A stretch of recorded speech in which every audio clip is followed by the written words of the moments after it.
2K and 4K gaming is becoming quite popular in 2015, but the options available for it are quite expensive, and 1080p still remains the most common and the most preferred resolution for gaming. A few months back I reviewed the Strix 970 from Asus, which offered amazing performance for just $300.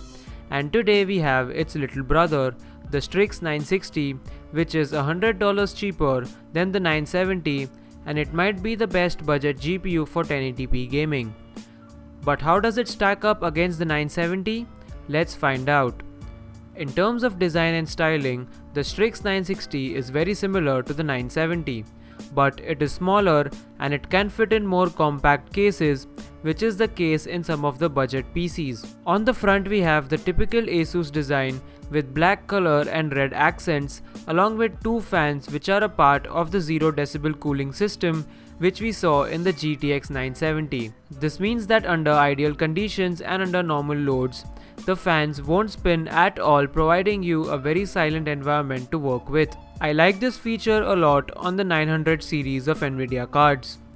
On the sides we have the heat pipes which are a part of the direct CO2 cooling system from Asus. The cooling solution on this card is very good because it barely exceeded 66 degrees under heavy load, which is great. On the other side you have the 6-pin connector for power and the Asus Strix logo and branding, and on the back is the Asus branded metal plate which hides all the circuitry of the card. Finally, on the rear for the output we have got 3 regular display ports, one HDMI 2.0 port for running 4K at 60Hz and a DVI-I port. Asus also supplies a DVI to VGA adapter in case you want to use it with this card.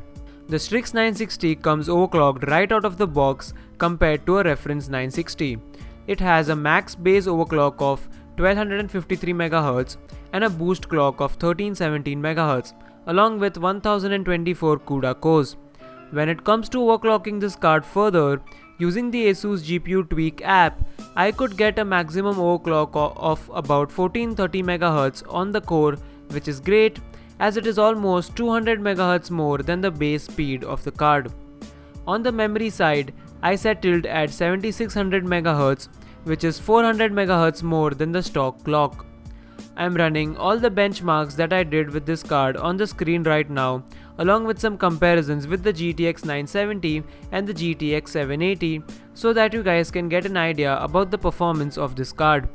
I ran all the games and benchmarks at 1080p at the highest setting possible, and the Strix 960 actually did quite well. The overclock did give it a slight boost in performance, which actually might matter in a few games.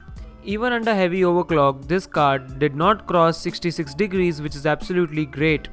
The R9 275 from AMD is its direct competitor, and I will try to bring a review of that card too, so that you guys can get even a better idea about the performance of these medium-end graphic cards. The $100 price difference between the GTX 960 and the GTX 970 is clearly justified because the 960 is made for mid-range PCs running games at 1080p, whereas the 970 targets high-end gaming at 1080p and even low to medium-end gaming at 4K. In short, if money is not the issue, then go get the 970, otherwise the 960 would do just great. So to round this review off, I would like to say that the Strix 960 is a pretty strong card for $200. It's perfect for a medium-end gaming rig, and those 1024 CUDA cores also make it a very good card for video editing if coupled with a good CPU. The card overclocks well, stays cool and silent, and that black and red color scheme looks great on it. So if you are in the market searching for a GPU for around $200, definitely consider the Strix 960 as an option. As I said, I will try to get its AMD competitor for review, so if you guys don't want to miss it, then please subscribe to my channel. Do like the video if you liked it, and also follow me on my social media pages for more technology updates. Thank you for watching, and I'll see you guys in the next video. Peace.